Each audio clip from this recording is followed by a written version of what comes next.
Hello guys, welcome to my new video. तो आज की वीडियो में हम सॉल्व करने वाले हैं प्रश्नावली 3.2 के प्रश्न 11, 12, 13 और 14 को, जिसमें हमारा प्रश्न 11 है यदि x गुणित एक अवयव प्लस y गुणित एक अवयव बराबर अवयव दिया है तो हमें x तथा y के मान ज्ञात करने हैं। क्योंकि हमें x और y के मान ज्ञात करने हैं इसलिए हम x का गुणा इस अवयव में कर देंगे और y का गुणा इस अवयव में कर देंगे इस प्रकार से।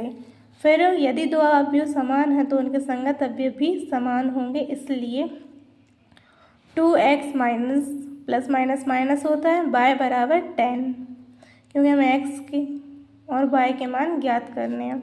फिर ऐसे ही 3x प्लस y बराबर 5। अब हमने विलोपन और प्रतिस्थापन विधि 10th में पढ़ी है, तो हम यहाँ पे जो हमारी विलोपन विधि है उसका इस्तेमाल करेंगे।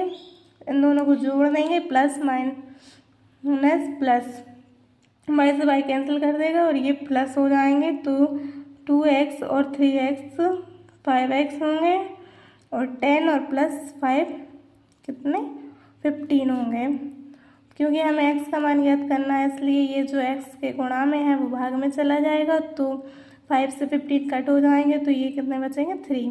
x बराबर हमारे पास 3 निकल के आएगा।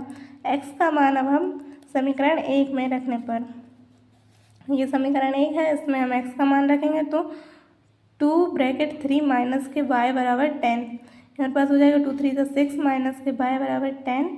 तो माइनस के y को यहीं छोड़ेंगे क्योंकि y का मान ज्ञात करना है। ये जो प्लस के 6 थे वो इस साइड आएंगे तो माइनस के हो जाएंगे, इसलिए माइनस के y बराबर 4 और y बराबर माइनस का 4। ये माइनस का चिन्ह इस साइड था क्योंकि हम माइनस के y का नहीं लेकिन y का मान ज्ञात करना है, इसलिए इस माइनस के चिन्ह को भी हमने इस साइड भेज दिया। तो हमारे पास x तथा y के मान निकल कर आ गए। हमारे पास प्रश्न 12 है यदि 3 गुणित एक अवयव बराबर अवयव प्लस एक और अवयव दिया है तो x, y, z, w के मान ज्ञात कीजिए। तो हम फिर से वैसा ही करेंगे, 3 का गुणा इन सब में कर देंगे, बराबर में इन अवयव को लिख लेंगे वैसा का ही वैसा। अब हम इस अवयव को ऐसा ही रहने देंगे क्योंकि हमें इन दोनों को प्लस करना है। तो हमने पढ़ा है कि यदि दो अवयव समान हैं तो उनके जो समान अवयव होते हैं उनमें प्लस हो जाएगा। ये हो जाएगा x प्लस का 4, 6 plus x plus y minus का 1 plus z plus w, 2w plus 3। ये ऐसा हो जाएगा।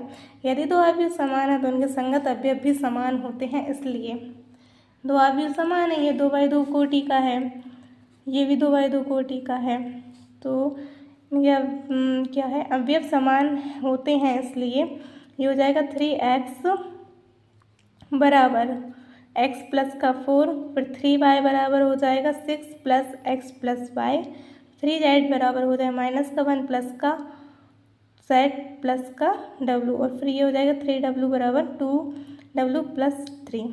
इन्हें हम समीकरण 1 2 3 4 नाम दे देंगे।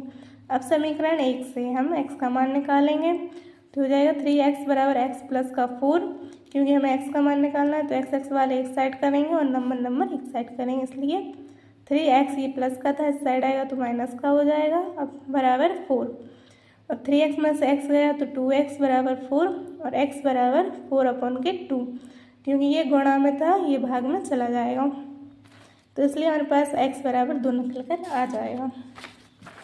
फिर हम x का मान समीकरण 2, फिर हम x का मान किस में रखेंगे हमारे समीकरण नंबर 2 में, जिससे हमें y का मान मिल जाएगा। तो हम रखेंगे x का मान समीकरण 2 में, हमारे पास x का मान क्या निकल के आया 2, तो 3y बराबर 6 प्लस का 2 x का मान आएगा, क्योंकि यहाँ आप लिख लेना चूँकि x बराबर 2 और प्लस y, तो क्योंकि हमें y का मान निकालना है तो y वाले एक साइड और नंबर एक साइड करेंगे, तो 3y ये प्लस का था इस साइड आएगा तो माइनस का y बराबर 6 प्लस 2 8। अब क्योंकि 3y में से y गया तो 2y बराबर 8। अब हम y का मान निकालना है तो जो गुणा में है वो कहाँ जाएगा भाग में, 8/2, 2 से 8 कट जाएंगे तो यहाँ पास निकल के आएगा y बराबर 4, क्योंकि 2 चौके 8 या 2 4 जा 8 होते हैं। समीकरण 4 से अब हम समीकरण 4 में y का मान रखेंगे तो ये हो जाएगा 3w बराबर 2w प्लस 3। y की जगह पे हम देंगे 3 रख दिया यहाँ, तो ये हो जाएगा 2w माइनस के 2w, ये प्लस का था इस साइड आएगा तो माइनस का हो जाएगा बराबर 3। w बराबर हमारे पास क्या निकल के आएगा 3, क्योंकि 3w में से माइनस के 2w करेंगे तो 1w बचेगा, इसलिए w बराबर हमारे पास 3 आ जाएगा। अब समीकरण 3 में w का मान रखने पर सिर्फ w का मान रखाएगा समीकरण 3 में, तो हो जाएगा 3z बराबर माइनस का 1 प्लस z प्लस w, तो हो जाएगा 3z बराबर माइनस का 1 प्लस का z। w का मान कितना है 3, इसलिए w की जगह 3 रख देंगे। अब वही z एक साइड करेंगे, नंबर एक साइड करेंगे, तो 3z ये प्लस के थे इस साइड आएंगे तो माइनस के हो जाएंगे बराबर माइनस का 1 और प्लस का 3, क्योंकि माइनस प्लस माइनस होता है और माइनस की जो प्लस की संख्या है वो बड़ी है, इसलिए चिन्ह प्लस का आएगा और ये माइनस होंगे तो 2 हो जाएंगे, तो 2z बराबर ये हो जाएगा हमारे पास z, 2z बराबर 2, तो हमें z का मान निकालना है, तो ये 2 जो गुणा में है वो भाग में जाएंगे, तो ये हो जाएगा z बराबर 1।